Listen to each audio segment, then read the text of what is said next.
Glorious recently released two new high-performance competitive gaming mice, the Model O and D2 Pro, with a 4K, 8K version of both. While I mainly used the Model D2 Pro 4K, 8K, really gotta work on that name, version of the mouse, most of what we'll touch on today will apply across the range, sans peak polling rates. Huge shout out and thank you to Glorious for sending these mice over for us to look at today. A couple things to note before we get on with it. One, the fact that they sent these over will not color my impressions of these products in any way. Two, I am not a competitive gamer, neither do I play competitive or high frame rate FPS or MOBA type titles. So take some of my impressions in this review with a little bit of a grain of salt, and sound off in the comments below if you have anything extra you'd like to add to the discussion. We're going to try and stick mainly to the most interesting bits of these products, because frankly, this is visually the most boring product I think I've ever seen in my life. But I don't actually think that's a bad thing here. In fact, I rather like the Spartan appearance of the mouse in a neutral color. This will go with anything, and because there's no RGB lighting anywhere, you know your battery life is going entirely towards mouse performance from the BAMF 2.0 sensor. Otherwise, they're clones of their existing Model O and D mouse shapes, of which I prefer the Model D due to its right-hand ergo shape. The 100% PTFE skates feel pretty darn nice, and while there aren't extra skates for these included, the Model D does come with extra skates to fill in the gaps between the stock ones. I didn't end up feeling the need to use these, but your mileage may vary. The overall initial build quality on these is also really high, displaying no measurable creaking or crunching in the chassis.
All switches on these are 100 million click opticals that feel and sound pretty darn crispy, with no irritating or observably bad pre- or post-travel characteristics, along with unobtrusive, well-managed side play on the left and right clicks.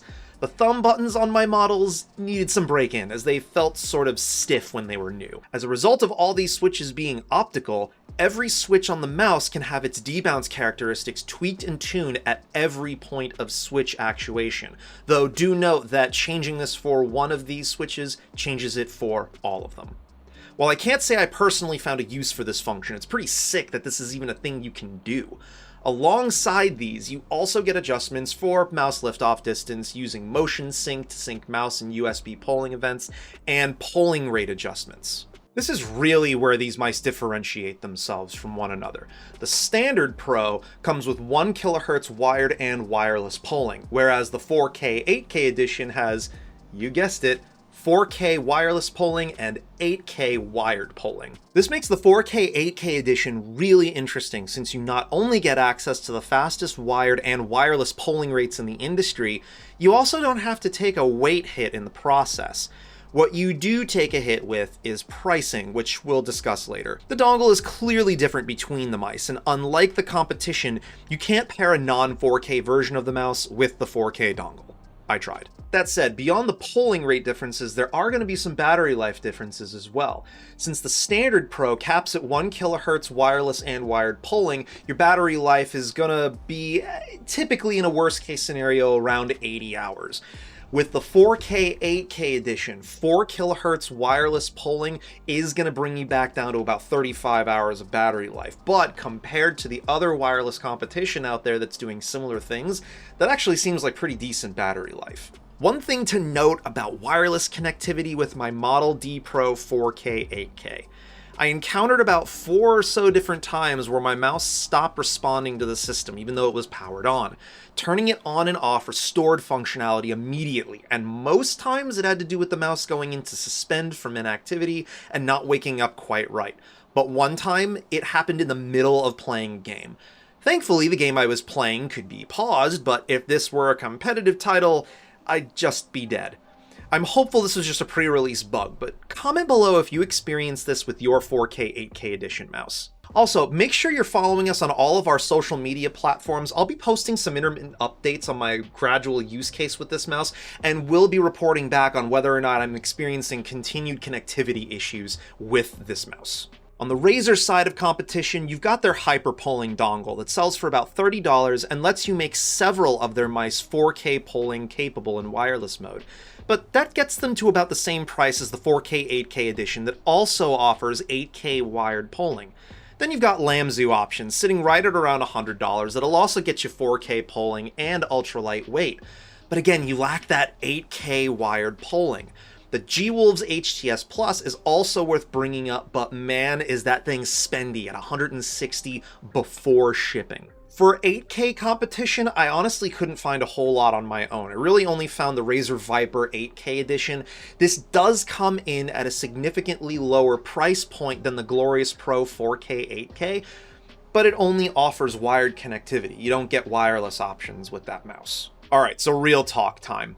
High polling rate mice largely matter in higher sustained FPS competitive gaming scenarios where your mouse's ability to rapidly communicate info to your PC eliminates the hardware as being the reason for your success or failure.